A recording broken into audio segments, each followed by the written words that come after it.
tes tes tes واحد اثنان ثلاثة نبدأ بالبسملة. Selama ini agak saya buka lah kan, karena selama ini saya posisi saya sebagai ini hari ke-10 kita menikah ya, hari ke-10 baru sekali ya, hari 10. Ini masih hangat-hangatnya, hangat sekali. Saya sendiri dekat sama dia hanya sebatas dulu hanya sebatas ustadz dan santri. Jadi awal-awal malam pertama lah, malam pertama. Nah, malam pertama itu subuh ya kan, kita sering bangun. Saya hidupkan alarm tiap hari. Jadi ketika bangun itu kayak rasanya indah sekali ada di.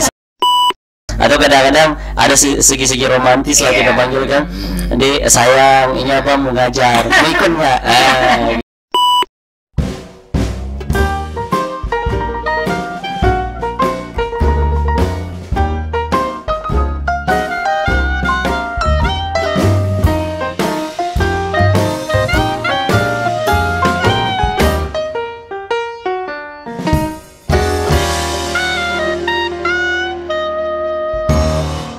Oke, bismillahirrahmanirrahim.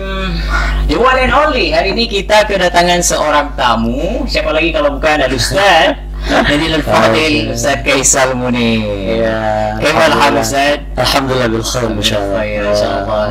Mukanya berseri-seri kali. Sangat berseri kali. Kayaknya masih pengantin baru ya. Iya. Saya agak grogi. Dia ibarat lagi berdua. Iya, luar biasa. Memang di hari-hari pengantin seperti ini rasa-rasanya luar biasa sekali Mas Haikal.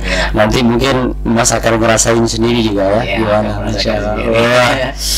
Oke, biasanya kayak tamu yang pertama kemarin kita bicara tentang sekolah dulu. Tapi ini karena antum pengantin baru, jadi langsung di tetap pengantin baru. Oke, siap. Permulaannya sampai akhirnya nanti. Jadi pertanyaan pertama itu, pertimbangan apa sampai akhirnya memutuskan untuk menikah gitu kan? Kerja mungkin ya tetap, kemudian ada banyak macam masalah lah untuk memulai pernikahan kan. Nah, jadi pertimbangan apa pertama kali akhirnya saya harus nikah nih tahun ini? Yang pertama, kalau masalah nikah, kenapa saya mengambil nikah? Karena yang pertama saya merasa udah insya Allah dalam segi untuk persiapan kayaknya sudah matang lah, alhamdulillah. Secara umur juga sudah matang. Secara umur sudah matang. Dalam segi kedewasaan, walaupun saya kan anak terakhir saya kan. Jadi saya rasa walaupun dibilang dewasa juga nggak dewasa. Saya akui sendiri saya nggak dewasa. Kadang bersikap kayak anak-anak juga kadang. Tapi kenapa saya ingin mengambil langkah ini untuk menikah? Yang pertama, ya yang pasti kita sebagai umat Islam ya kan, kita ingin menjauh dari dosa yang pertama. Jangan zina. Iya, dari zina. Lama-lama ada sama nggak jelas, akhirnya diputuskan menikah. Betul sekali. Karena selama ini juga ya kadang kisah-kisah itu kan ada panjang ya, saya tahu ceritanya banyak mulai dari itu sampai betul berkelok-kelok ya. Masya Allah lah ya. Hingga pada akhirnya saya mengambil inisiatif untuk menikah. Yang pertama, saya udah mantap pada diri sendiri, udah mantap. Selesai S1 kemarin itu saya udah mantap untuk mengambil langkah ini untuk menikah. Cuman ya dari orang tua saya dari latar belakang pendidikan, termasuk bapak saya kepala sekolah. Juga abang saya sekarang lagi program dokter beliau kan. Jadi memang semuanya berharap anak-anaknya ini bisa selesai sekolah dulu baru kemudian menikah. Cuman saya merasa ya itu yang pertama adalah untuk menjauh dari zina. Selanjutnya selama ini agak saya buka lah kan, karena selama ini saya posisi saya sebagai, kadang-kadang saya berdiri sebagai imam. Selanjutnya ya kadang-kadang saya ceramah juga, khutbah Jumat juga. Jadi rasanya tak elok lah kalau seandainya selama ini ya masih jalan-jalan sama kaum hawa. Masya Masya Allah. betul. Tapi kalau sekarang udah merasa luar biasa saja. Pokoknya dunia milik berdua. Dunia milik berdua. Dimanapun dan kapanpun. Itu mungkin yang kedua ya. Selanjutnya yang ketiga, saya ingin membina. Saya rasa saya udah siap untuk mendidik anak orang walaupun Itu pertimbangannya, karena kita kan nggak bisa apa ya, misalnya ngambil anak orang sudah dirawat lama dengan segala kasih sayang, kemewahan, tahu-tahu kita yang nggak punya kerjaan ngambil anak orang. Nah, itu pertimbangannya berat banget itu kan. Itu sangat berat, berat sekali. Apalagi sekarang sudah masuk ke dalam, ya kita sebagai adat Aceh kan, setelah menikah kita tinggal Di rumah mertua. Walaupun saya pribadi saya ingin untuk pisah, cuman ya dalam segi banyak hal lah yang nggak bisa pertimbangkan seperti itu. Oke, dari sekian baru berapa lama menikah? Belum sampai sebulan. Sekarang berarti enggak, baru ini hari ke 2 minggu, 7, 8, 9. Ini hari ke-10 kita menikah. Ya, hari ke-10. Baru sekali ya, Masya Allah, hari 10. Ini masih hangat-hangatnya. Hangat sekali. Masya Allah. Belum ketemu konflik di Ya, walaupun konflik sudah ada. Sudah ada juga. Sudah, bukan konflik saya. Kalau saya merasa bukan konflik, karena kita ya kembali lagi kepada tadi kedewasaan. Penyesuaian dua karakter. Penyesuaian, iya, itu pasti. Nanti mungkin Mas Haikal juga ini yang masih jomblo sekarang nanti merasakan kan. Awal-awal pun sudah mulai, Mas. Sudah mulai. Kita sudah mulai awal-awal. Kadang-kadang terkadang ya sikap kita yang terlalu dingin, dia nggak suka. Karena ada seperti itu. Berbeda karakter. Berbeda. Apalagi kita kan, saya sendiri dekat sama dia hanya sebatas dulu hanya sebatas ustadz dan santri. Itu ceritanya. Iya. Manis banget ya. Ini juga dijadiin FTV. Sinetron Indosiar bisa. Aku jadi imam. Wah. Masya Allah. Oke, sekarang kehidupan setelah pernikahan. Jadi dari sebelumnya misalnya kayak bangun tidur di samping nggak ada siapa-siapa. Sekarang sudah ada orang rupanya. Nah, gimana tuh perasaannya atau lebih ke sikapnya gitu? Kan kita sudah ada teman hidup istilahnya. Nah, kalau menurut ente gimana? Jadi saya pernah nih. Jadi awal-awal malam pertama lah. Malam pertama. Nah, malam pertama itu subuh ya kan, kita sering bangun. Saya hidupkan alarm tiap hari. Jadi ketika bangun itu kayak rasanya indah sekali ada di samping kita ya kan. Ada seseorang. Ya, otomatis kita akan kecipkan keningan lah kan. Sebenarnya yang kita ya pastinya. Dan saya pun alhamdulillah, istri saya pun ini alhamdulillah kalau kita ajak untuk sholat subuh berjamaah, memang ini sepaham lah. Kebetulan pagi itu juga saya ada jadwal imam subuh, jadi saya bangunkan dia, siap-siap bareng. Masya Allah. Iya, bareng semuanya. Berangkat pun bareng. Tapi terakhir kemarin main bola bareng juga ya. Iya. Sama istri juga. Ini sekian banyak ustaz yang sudah dewasa, beliau sendiri yang bawa istri. Kebetulan seperti ini Mas Haikal, karena beliau kan kalau saya tinggal sendiri, beliau kan tinggal ya sendirilah, kesepian. Sekarang kalau saya mau pergi itu saya tanya dulu. Dek, abang mau ngajar. Abang mau ngajar. Atau kadang-kadang ada segi-segi romantis lah kita panggil kan. Dek, sayang, ini abang mau ngajar. Mau ikut nggak? Gitu kan. Sudah ada yang punya sayang sih. Iya. Sayang, ini abang mau ngajar. Kita rencana mau panggil Ummah nih. Masya Allah. Udah. Ummah ya. Misi. Sepanjang berubah panggilan jadi minta doanya. Masya Allah. Kita doakan semoga Ustaz Kaisal ini bisa langsung tokcer gitu. Amin. Dari kerutuhan yang soleh. Amin. Insyaallah. Amin. Oke, pertanyaan selanjutnya kan kalau bicara tentang pernikahan pasti kita berpikir sanggup atau tidak gitu kan. Baik secara materi, kemudian secara mental, kemudian secara semuanya lah. Pasti pernah berpikir aku sanggup nggak ya? Apa kira-kira nanti setelah pernikahan akan kelaparan atau gimana gitu? Pernah berpikir gitu atau emang gimana? Nah, ini nih saya harus sampaikan dengan tegas di sini ya. Saya pribadi dari awal kuliah pun saya udah merasa saya udah siap untuk punya pendamping.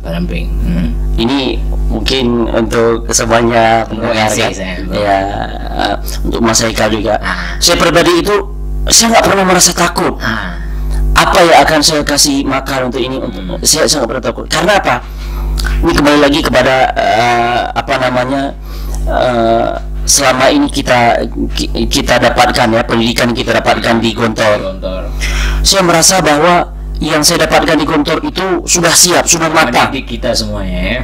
Walaupun terkadang ya di segi ini saya masih kurang, di segi ini saya kurang, di segi ini saya kurang. Intinya Mas Haikal, saya ingin sampaikan bahwa saya itu udah siap sekali. Udah siap sekali. Dari awal kuliah malah saya udah siap. Apalagi selesai S1. Dari awal kuliah saja saya udah mulai dalam inti saya nggak bisa duduk, Mas Haikal. Saya paling anti kalau saya nanya ngopi berjam-jam dari pagi sampai saya nggak bisa. Saya nggak bisa. Saya paling anti seperti itu. Kadang-kadang kalau ngopi ya ngopi sebentar, ngobrol sebentar, walaupun kadang-kadang cara pamitnya ya beda-beda lah kan. Intinya saya mau gerak dalam artian ya ngajar. Walaupun sekarang aktivitasnya cuma ngajar privat. Karena masa-masa pandemi seperti ini memang ya salah satunya kita harus aktif untuk mencari ya aktivitas lain. Yang selama ini saya ngajar ke Ma'had, habis itu ngajar di SD, pagi-pagi udah bangun udah berangkat ke SD. Tapi ya selama ini ya kita harus tempuh dengan cara yang lain, dengan cara yang berbeda. Ya kalau ada yang pasti sangat banyak yang membutuhkan kita untuk mengajar privat. Tergantung sekarang kita mau atau tidak. Nah, itu yang pertama. Karena ilmu yang sudah kita dapatkan masa yang kita beri. Satu, Mas Haikal, yang saya ingin sampaikan di sini, di saat kita mengajar itu yang pertama kita jangan berniat dulu saya mau dapat ujroh segini, penghasilan segini. Jangan. Karena kita kan mengajar yang namanya ilmu, kita memberi ilmu kan. Yang pertama ikhlas dulu. Ya itulah kan yang diajarkan di Gontor selama ini, ikhlas, berbagi. Insya Allah itu pasti datang sendiri. Dan itulah yang membuat saya, Mas Haikal, saya udah siap insya Allah lahir batin. Akhirnya memutuskan. Masya Allah, ya sudah siap. Mungkin selama ini juga sering curhat sama antum kan. Ya, saya tahu seluk-beluk cerita dari awal sampai akhir. Masya Allah, ya seperti itu loh Mas Haikal. Oke, Mas, sekarang sudah masuk ke dunia kerja, kita langsung masuk aja ke topik itu. Dari awal mula memutuskan untuk bekerja, itu kira-kira dari kapan? Dari selesai dari Gontor atau memang sebelum dari Gontor pun sudah kerja? Ya mulai dari Gontor dulu semenjak pengabdian itu ya. Semenjak pengabdian terus gimana ceritanya itu? Kalau mengajar bisa dikatakan kerja nggak kalau menurut Mas Haikal nih? Bisa sih. Bisa ya. Guru itu kan mengajar sih. Mengajar ya. Cuma bedanya ada yang memang mengharapkan gaji di situ besar, ada yang memang kita ya seperti tadi ikhlas membagi ilmu kita. Iya. Kalau Kaisal gimana kemarin? Kalau saya pribadi, Mas Haikal tamat, saya kan ngabdi di Gontor 10. Ngabdi di Gontor 10. Jadi di Gontor 10, balik lagi di Gontor 10, saya dari Gontor 10 balik lagi Gontor 10, ngabdi di Gontor 10, selesai saya mengambil jurusan tafsir Quran. Ini aneh-aneh nih. Jurusan tafsir Quran itu anak Gontor asing. Saya sendiri di tafsir Quran, yang lain rata-rata anak ekonomi yang Gontor ya. Kalau yang dalam tafsirnya sendiri itu rata-rata ya anak pagar air. Hafiz semua rata-rata semuanya. Yang sekarang sudah banyak nih dari Ma'had Tahfiz Ajun. Iki juga ya seperti itu. Jadi saya mengambil langkah untuk bekerja itu dari awal kuliah. Awal kuliah saya kan seperti saya sampaikan tadi, saya nggak bisa duduk, nggak bisa diam orangnya. Apalagi Mas Haikal pulang kuliah kita kadang dengan banyak tugas capek akhirnya tidur. Tapi saya nggak tahu, saya merasa bahwa saya nyaman saja kalau mengajar itu nyaman. Ini yang mungkin jarang Mas Haikal ya, jarang sekali. Iya, terkadang jarang. Saya tanya ke kawan-kawan ya, kenapa antum nggak bisa mengajar? Maksudnya kayak gini, kenapa antum nggak stay istiqomah untuk mengajar? Mungkin jawabannya saya kayak nggak bisa lah, saya mungkin nggak ada di situ, Nggak bidangnya. nggak di bidang itu. Ternyata tapi saya merasa berbeda dengan ini. Saya merasa bahwa nyaman sekali dalam mengajar. Jadi awal saya mengajar, pertama saya daftar di Masjid Oman. Masjid Oman dari di TPA Masjid Oman. Ketika itu banyak peserta yang daftar itu. Perempuan kalau nggak salah saya sekitar 200-an lah. Yang cowok juga kurang lebih ya sekitar 50 atau segitu, karena yang cowok ini memang minim sekali dalam sistem kalau TPA itu ustadz-ustadznya kurang sekali. Dan alhamdulillah saya ketika itu daftar dengan anak Gontor juga, satu angkatan dengan saya juga, namanya Rahmat Zahlul dari beliau dari Lambaru. Kita daftar, alhamdulillah dengan semuanya, banyak tes itu di Masjid Oman, termasuk yang paling banyak ya tesnya. Alhamdulillah saya lewat ngajar di situ. Nah di situ awal-awal semangat ya, semangat mulai ngajar. Nah ketika itu ada tawaran, kebetulan di Ma'had Pak Wa saya di Ajum ya, di Ajum ada Pak Wa saya di sana. Nah kebetulan tetangga Pak Wa saya ini ada ketua yayasan namanya Pak Wan ya. Jadi dikenalkan saya lah di Ma'had itu. Alhamdulillah saya datang ke sana. Itu ketika itu sudah selesai tes itu, sudah selesai. Jadi ustaz-ustaz sudah diterima semuanya. Sedangkan saya datang ketika lagi pada waktu itu sudah penuh ustadznya lah. Ustadznya udah penuh, tapi saya datang. Nggak ada slot untuk ustaz lagi. Nggak ada slot lagi. Tapi saya menawarkan diri. Ya tawaran kita ya seperti anak Gontor yang pertama, Ustadz saya mau mengajar sini sambil mengajar. Lobby. Iya seperti itulah. Dan intinya alhamdulillah diterima. Saya mulai mengajar di sana. Ya itu awal ya untuk mengisi kosongan. Di sana saya ngajar malam. Kalau di Masjid Oman saya ngajar sore. Jadi kuliah itu dari pagi sampai kadang siang. Habis itu di waktu-waktu di hari-hari yang tidak ada kuliah kosong, saya ngajar di Masjid Oman. Dan malam otomatis kita full kosong ya kan. Full kosong. Biasa kawan-kawan ya gunakan waktu ini untuk di warung kopi, warkop dan lain sebagainya, buat tugas lah. Saya paling bisa ya jam 9 saya sampaikan kawan gitu kan? jam 9 saya bisa. Ya seperti itulah Mas Haikal. Di situ awal puncaknya saya mengajar. Selanjutnya saya mulai mengajar ya. Ada beberapa tempat selanjutnya, ada di Masjid Nesu, TPA juga. Selanjutnya udah mulai ngajar privat nih. Udah mulai ngajar privat sampai sekarang ngajar privat, sering privat ke rumah-rumah ya. Nah, lagi dari ngajar-ngajar itu akhirnya kebuka link ya, banyak dengan kerja pasti. Sampai ada tawaran-tawaran jadi imam, jadi khutbah di masjid, sampai kita dapat satu masjid bisa stay di situ. Masya Allah. Langsung dapat tempat tinggal gratis. Masya Allah. Dapat apa lagi ya, ujroh gitu. Ujroh pasti. Ya itulah kalau kita membela agama Allah. Ini saya sampaikan dengan ketulusan hati saya kepada semuanya nih ya. Kalau kita membela agama Allah, apalagi kita menyebarkan Al-Quran, kita mengajarkan Al-Quran, sebenarnya kita bersahabat dengan Al-Quran lah. Ada saja jalannya pasti kan? Ada saja. Jangan takut dalam hal ini, jangan takut. Kita nggak usah takut. Insya Allah Allah membantu. Pasti ada jalan. Saya tinggal di masjid awal 2000, sekitar 2016 saya tinggal di masjid kalau nggak salah. 2015 akhir saya tinggal di masjid. Nah stay di masjid itu mulai jadi imam. Selanjutnya kalau untuk jadwal khotib, dari masa kuliah saya udah mulai khotib. Saya kena jadwal khotib tetap itu masih khotib pengganti ya, masih khotib pengganti, tapi kadang-kadang ada jadwal imam juga. Itu di Masjid Japakeh, rider tentara Japakeh ya. Selanjutnya juga stay di Masjid Japakeh juga nih. Di Masjid Tentara juga. Masjid Tentara, jaringan kerja ya. Di lingkungan tentara lah. Hingga sampai jodohnya juga sekarang di lingkungan itu. Alhamdulillah ya, jodohnya juga di situ Mas Haikal. Ini saya sampaikan, Masya Allah. Kemanapun kita kejar ternyata jodohnya di situ. Dekat, nggak jauh, dekat mata sebenarnya. Malah mendatangkan ya. Sebenarnya kita nggak sadar bahwa kita sudah dekat. Walaupun selama ini ya kadang ada yang dekat dengan di Langsa di ini, cuman ya ujung-ujungnya di sini juga. Ini Oke, sambil minum belum boleh sambil. Oh, masya Allah.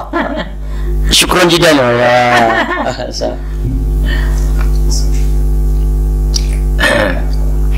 Saya agak grogi nih, sedang berkeringat, jadi kayak diwawancara sama Deddy Corbuzier. Normal kali sama mereka itu.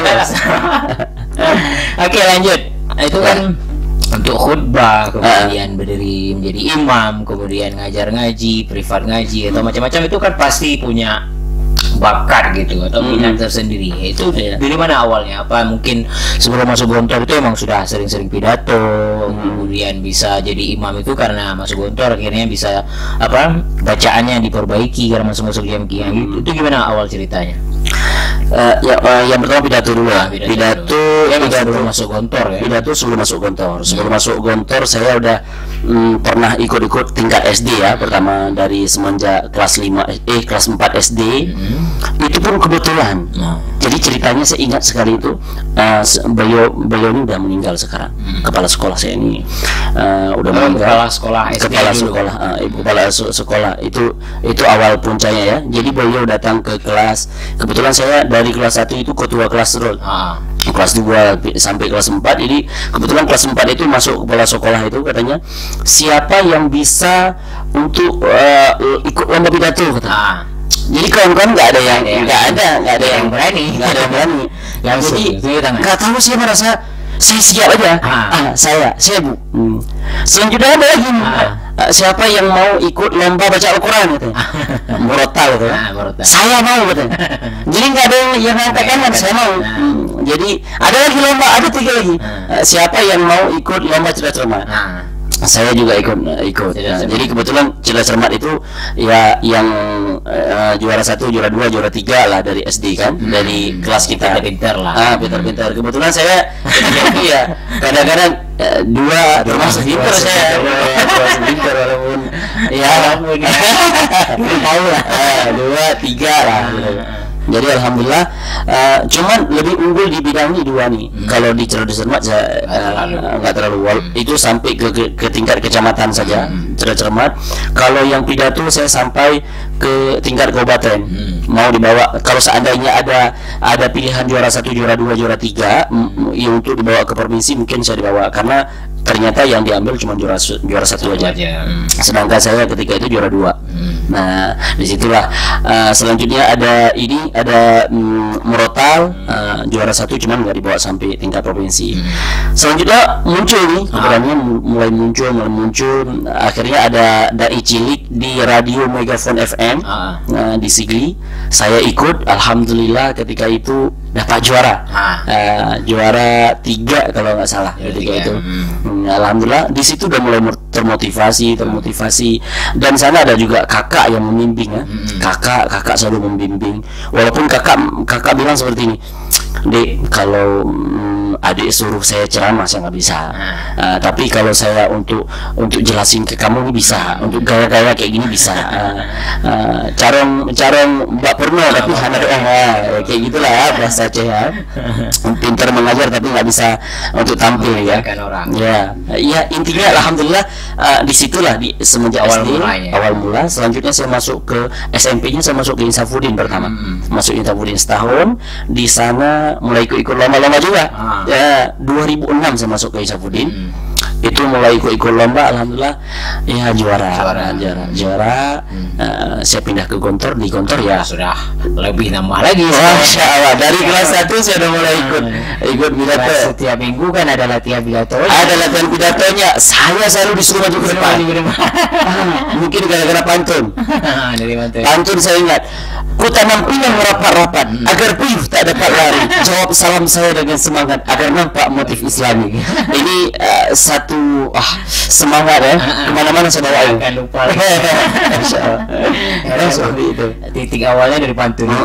Cuma kalau untuk baca Al-Quran dulu memang kita di Gontor, saya akui ini Mas Haikal. Mungkin kawan-kawan lain juga kan yang di Gontor merasakan juga. Ada sebagian yang masuk JMK-nya pasti merasa bagus bacaannya. Karena banyak ustaz-ustaz kita yang pintar-pintar bagus bacaannya, tahsinnya. Selanjutnya, namun yang di luar JMK itu harus diakui kadang-kadang ada yang kurang. Dan saya sendiri kan dari kelas 1 udah masuk JMK. Untuk diketahui JMK itu Jam'iyatul Qurra. Jam'iyatul Qurra. Dia perkumpulan para qori. Dia masuk di situ. Masya Allah, luar biasa. Alhamdulillah berkembang akhirnya skill. Makin berkembang. Selesai dari Gontor, makanya kenapa saya ingin mengambil tafsir Quran, karena memang saya lihat kayak gini. Basic saya ada di situ. Kenapa saya harus cari basic lain? Kenapa saya harus cari jalan yang lain? Jalan saya ada di situ. Intinya sudah sadar di awal bahwa potensi saya memang di situ. Potensi saya ada di situ. Kebetulan waktu saya tes di UIN itu, Hekal itu ketika itu ada 3 orang. Saya Abdul Alfar dari Ketapang, selanjutnya ada Asari. Dan ini tiga-tiga kita ketika itu mengambil yang pertama, pilihan pertama bahasa Arab. Dua orang ini mengambil pilihan bahasa Arab, kecuali saya mengambil pilihan tafsir Quran pertama, yang kedua baru bahasa Arab. Dan alhamdulillah lulus di tafsir Quran. Seperti itu. Oke, terus dari pidato itu kan merambah lagi ke skill yang lain, ke MC. Iya, betul. Bisa jadi MC juga. Siapa yang terbesar bisa menjadi MC PG, panggung gembira. Nah, itu gimana ceritanya awal mulanya kok bisa sampai bisa jadi MC gitu? Kenapa jadi MC? Ya, salah satunya kan kalau seandainya pidato kan kita bahasanya kadang bahasa formal ya, bahasa formal sekali. Selanjutnya saya ada ikut ini Mas, ada ikut yang namanya syarhil. Syarhil Quran. Syarhil Quran kan tegang sekali itu, sangat tegang sekali. Selanjutnya ya kan kita di Gontor juga sering ada MC ya, ada acara-acara. Ketika muhadharah kan kita sering ada MC juga. Saya ini memang setiap ada kegiatan muhadharah itu kalau nggak tampil pidato, saya ambil MC. Selanjutnya ada kegiatan-kegiatan kayak misalnya AG di Gontor 10 kan, di Goten ada arena gembira. Selanjutnya yang penting kalau ada hal seperti itu saya ikut aja. Dan ternyata kebawa sendiri, kebawa sendiri dari pencapaian terbesarnya. Pencapaian terbesar saya, yang pertama pencapaian terbesar saya merasa bahwa ini yang pertama di Belang Padang. Di MC itu baru. Saya juga MC. Iya, kebetulan aku juga MC kan, baru-baru kita kan.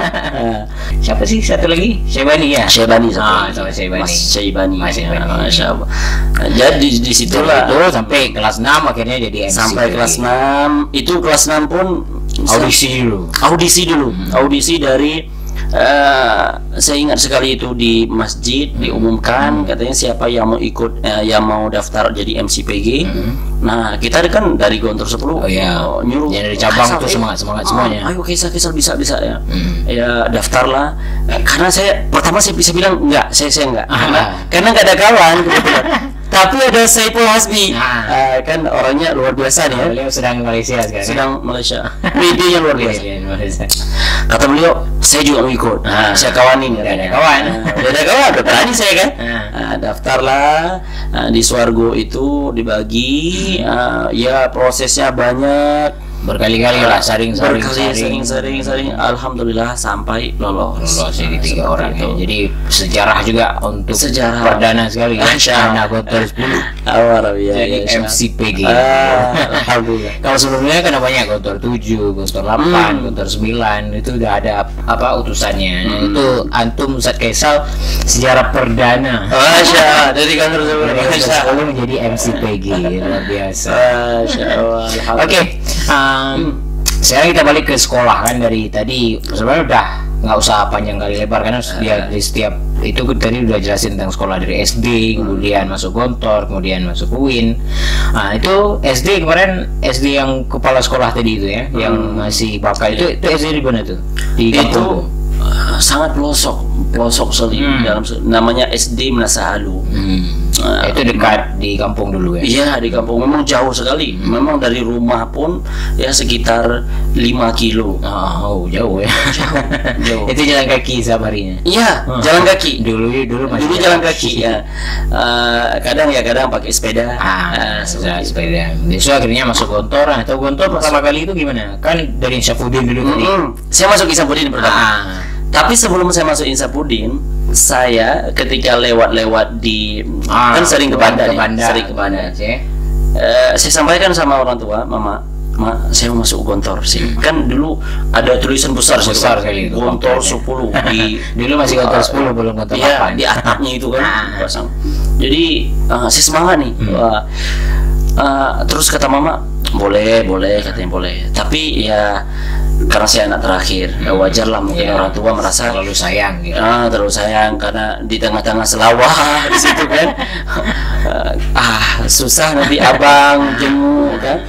Saya ada satu abang pertama emang luar biasa sekali. Itu baik sekali beliau. Itu jadi motivasi besar dalam hidup saya. Contoh teladan saya. Beliau menyempatkan waktu di sela-sela kesibukan beliau kuliah ini. Beliau datang ke Gontor 10 untuk menjenguk.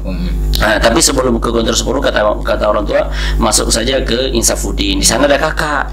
Kakak saya kebetulan alumni itu. Kakak perempuan saya, kami berempat. Pertama laki, selanjutnya kakak perempuan, baru saya terakhir, saya anak terakhir. Jadi ada kakak di situ. Kakak kebetulan ketika itu sekitar kelas 2 SMA ketika itu. Ya ada penjaga lah ibaratnya. Intinya orang tua berharap seperti itu. Tapi saya tetap saya ingin ke Gontor. Ini ada satu hal yang saya kenapa ingin masuk ke Gontor. Saya sering diejek-ejek sama kakak. Di rumah itu kalau udah pulang, padahal saya udah hampir setahun ya di Insafudin. Jadi memang pada masa saya waktu itu memang dalam segi bahasa masih kurang. Mungkin sekarang udah bagus ya. Jadi saya pulang ke rumah itu sering diejek, sering disindir-sindir sama abang kedua juga. Apa ini? Mereka bicara bahasa Arab. La yastati ada, la yafham syai'. Jadi saya nggak bisa mengucapin, tapi saya mengerti.